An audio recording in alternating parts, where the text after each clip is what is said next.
जो भी फैसले होंगे वो कल कुरुक्षेत्र में होंगे, लेकिन ये लड़ाई लड़ी जाएगी। ये खाप पंचायत लड़कियां ये हारेंगी नहीं। अभी तो सरकार बांटने पर लगी हुई है। गुज्जर और ठाकुर का विवाद करवा दिया, नया विवाद है, बिल्कुल कुछ नहीं है। लेकिन सरकारों की आप चाल समझ लो, उनकी जो चाल है, पहले हिंदू मुस्लिम करा, इनको देश को जोड़ना नहीं, पहले धर्म में बांटा, अब जाते हो बांटे के किसान आंदोलन या कोई भी सार्वजनिक मुद्दा लेकर ये इकट्ठे ना हो, इतनी नफरत इनमें पैदा करते।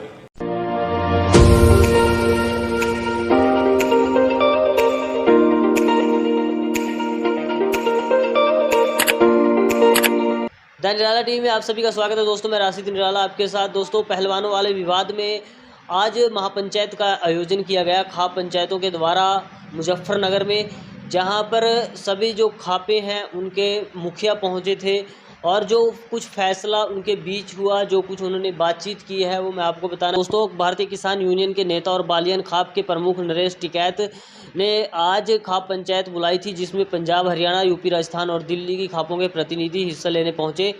इस महापंचायत में फैसला लिया गया है कि खापों के प्रतिनिधि जल्दी ही राष्ट्रपति द्रौपदी मुर्मू से मुलाकात करेंगे। इसके अलावा गृह मंत्री से मुलाकात करने की बात भी सामने आई है और कल हरियाणा के कुरुक्षेत्र में भी महापंचायत का आयोजन किया जाएगा। महापंचायत में नरेश टिकैत ने कहा कि आज सोरम सरब खाप पंचायत का फैसला सुरक्षित रखा है। हरियाणा के कुरुक्षेत्र में 2 जून को खाप पंचायत की बैठक होगी और उसमें आज का फैसला रखा जाएगा। यानी जो आज की खाप पंचायत में जो फैसला हुआ है वो कल कुरुक्षेत्र की पंचायत में रखा जाएगा और आगे का डिसीजन उसके बाद लिया जाएगा। उसके बाद सर्वसम्मति से फैसला सुनाया जाएगा। उन्होंने बताया कि मंगलवार को मुझे जैसे ही खिलाड़ियों के मेडल बहाने के बारे में पता चला तो मैं अपना फ़र्ज समझकर तुरंत हरिद्वार पहलवान बेटियों के पास पहुंचा और वहां का दृश्य बहुत ही मार्मिक था। ये कहना है राकेश टिकैत के भाई नरेश टिकैत का। और राकेश टिकैत ने क्या कुछ कहा है इस महापंचायत के दौरान, वो भी हम आपको सुनाएंगे। लेकिन उससे पहले आपको बताना चाहूँगा कि हरियाणा में भाजपा के नेताओं में इस वक्त इस आंदोलन, जो पहलवानों का आंदोलन चल रहा है, इसका इतना डर बैठ चुका है कि उनके मुंह पर वो अब सामने आना लगा है। द वायर की रिपोर्ट है दोस्तों, मैं आपको पढ़कर सुनाना चाहूँगा। पहलवानों को समर्थन की इन बढ़ती आवाज़ों और बृजभूषण शरण सिंह के ऊपर लगे आरोपों के बावजूद हरियाणा भाजपा नेतृत्व इस मामले में खुलकर सामने नहीं आई। कुछ अपवादों की बात करें तो राज्य के गृह मंत्री अनिल विज ने पहलवानों की मांगों को पार्टी के भीतर शीर्ष नेतृत्व तक पहुँचाने की बात और पेशकश की। हिसार के सांसद ब्रिजेंद्र सिंह ने कहा कि वह पहलवानों के दर्द और लाचारी को महसूस कर रहे हैं। यानी भाजपा के जो सांसद है हिसार से वीरेंद्र सिंह के बेटे, उन्होंने कहा कि मैं पहलवानों के हम दर्द को समझ रहे हैं, उनकी लाचारी को महसूस कर रहे हैं और कहा कि हमारे पिता पूर्व केंद्रीय मंत्री वीरेंद्र सिंह जंतर मंतर पर पहलवानों से मुलाकात कर चुके हैं। पूर्व केंद्रीय मंत्री वीरेंद्र सिंह ने बुधवार को इंडियन एक्सप्रेस से बातचीत में कहा कि उन्होंने इस मुद्दे का भाजपा अध्यक्ष जेपी नड्डा के सामने उठाया और उनसे कहा था कि इससे पार्टी की विश्वसनीयता को ठेस पहुंचेगी। उन्होंने कहा कि मैं अपनी पार्टी प्रमुख से 2 बार मिला, दोनों बार मैंने उनसे कहा कि पार्टी को इसी एक राज्य के पहलवानों से जुड़ा मुद्दा नहीं बनाना चाहिए, यह गंभीर चिंता का विषय है और पार्टी की साख दांव पर है। यानी जो भाजपा के समझदार नेता है वो इस पूरे घटनाक्रम को और इसका होने वाले असर को समझ रहे हैं। मैंने उनसे यानी नड्डा से हस्तक्षेप करने, खेल मंत्रालय या जो भी जल्द से जल्द इस मुद्दे को सौहार्दपूर्ण ढंग से हल कर सकता है से बात करने का अनुरोध किया था। मैंने कहा कि हम महिला सशक्तिकरण की बात करते हैं, इसलिए हमें इस पर काम करना चाहिए। यानी जो भाजपा का एक नारा भी था, नारी सम्मान की जो बात भाजपा करती थी, बेटी बचाओ बेटी पढ़ाओ का नारा भाजपा का है। तो ये तमाम मुद्दे वीरेंद्र सिंह ने भाजपा अध्यक्ष जेपी नड्डा के सामने उठाया, उनसे इन बातों पर चर्चा की। सिंह ने आगे कहा कि मैंने पार्टी अध्यक्ष से यह भी कहा कि भले ही यह माना जाए कि वो पहलवान किसी राजनीतिक दल पर इशारे पर काम कर रहे हों या किसी द्वारा उकसाए गए हों, लेकिन उनकी आवाज़ सुनी जानी चाहिए। वो एक ऐसा मुद्दा उठा रहे हैं जिसका समाधान किया जाना चाहिए। यानी उन्होंने साफ तौर पर इस बात को क्लियर किया है कि अगर उनको कह सकते हैं कि राजनीतिक दल का समर्थन भी है या वो किसी ने उनको भड़काया हुआ है, उकसाए हुए हैं, फिर भी हमें इस मुद्दे पर उनका समर्थन करना चाहिए और इस बात का हल जल्द से जल्द निकाला जाना चाहिए। यानी इस बात से ये बात क्लियर हो जाती है कि कहीं ना कहीं खौफ इस चीज़ का अब हो चुका है भाजपा के नेताओं में कि इसका परिणाम जो होगा आने वाले चुनाव पर ज़रूर पड़ेगा। तो इसको लेकर अब भाजपा के अंदर खाने सुगबुगाहट शुरू हो चुकी है और वो इस बात को लेकर चिंतित है कि कितना गंभीर नुकसान इस पूरे आंदोलन का हो सकता है। खास तौर पर हरियाणा के इलेक्शन में कितना फ़र्क इसमें दिख सकता है ये आप सब भी जानते हैं और भाजपा के नेता भी इस चीज़ को अब समझने लगे हैं। तो आप राकेश टिकैत को सुन सकते हैं आज की मुजफ्फरनगर पंचायत में, महापंचायत में उन्होंने क्या कुछ कहा है। हम शांतिपूर्ण तरीके से अपनी बात कह रहे हैं। यहाँ पे भी बहुत फैसले हुए।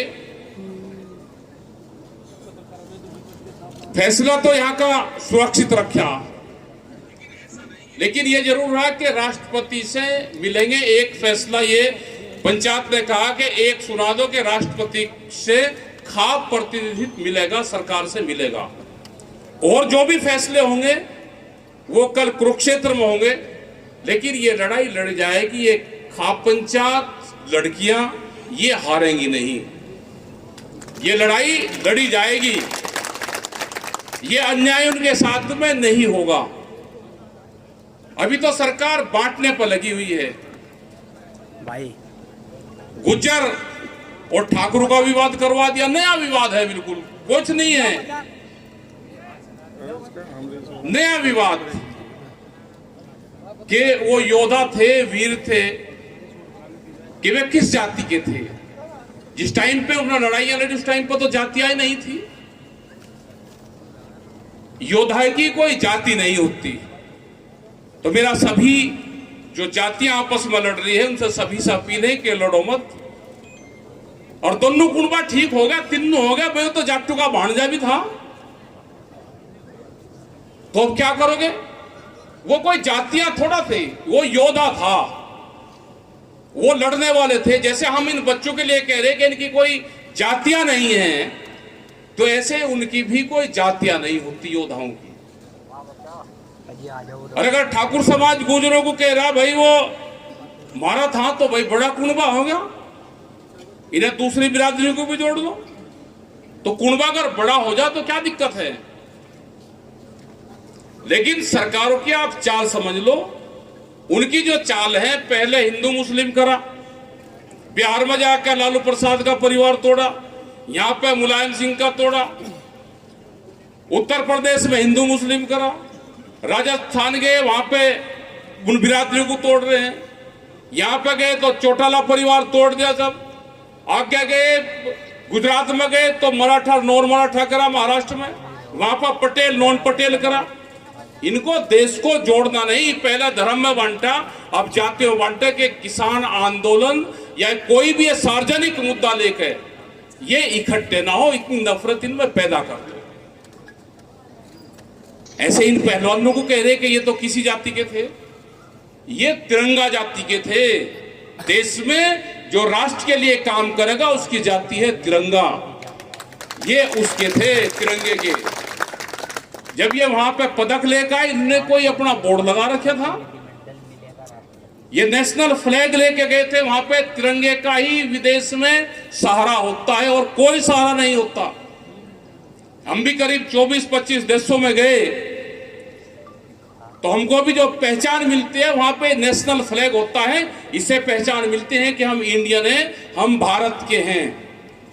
हम अपना झंडा लेकर जाए तो उसकी कोई पहचान नहीं है, हम भी अपना नेशनल फ्लैग लेकर जाते हैं। इन पे एलिगेशन ना लगाओ, ये कोई बच्चे आंदोलनकारी थे, वे हताश हैं। पुलिस ने जिस तरह का व्यवहार करा उनके साथ में, वे तो जब आते थे एयरपोर्ट पे तो पुलिस उनको मिलती थी, उनको सलूट करती थी, उनके गले से लगाती थी, लेकिन जो वो व्यवहार हुआ उससे वे बच्चे हताश हैं। उनको हताश होने की जरूरत नहीं। ये आंदोलन, ये लड़ाई लड़ी जाएगी। अगर न्याय नहीं मिलता तो पूरे देश में लड़ेंगे। न्याय नहीं मिलता तो हम कल अयोध्या में भी गए थे, वहां पे भी बहुत पत्रकार बंधु वहां पे भी मिले हमको। हम हनुमानगढ़ी के दर्शन करने गए, वहां पे भी मिले। सब संत महात्मा आपके साथ में है। जो राम मंदिर बन रहा है उसके भी दर्शन करने गए, वहां पे भी लोग मिले। पुलिस फोर्स से लगा के और अधिकारी जितने भी संत महात्मा हैं सब अन्याय के खिलाफ हैं, आपके साथ में हैं। चिंता करने की जरूरत नहीं है।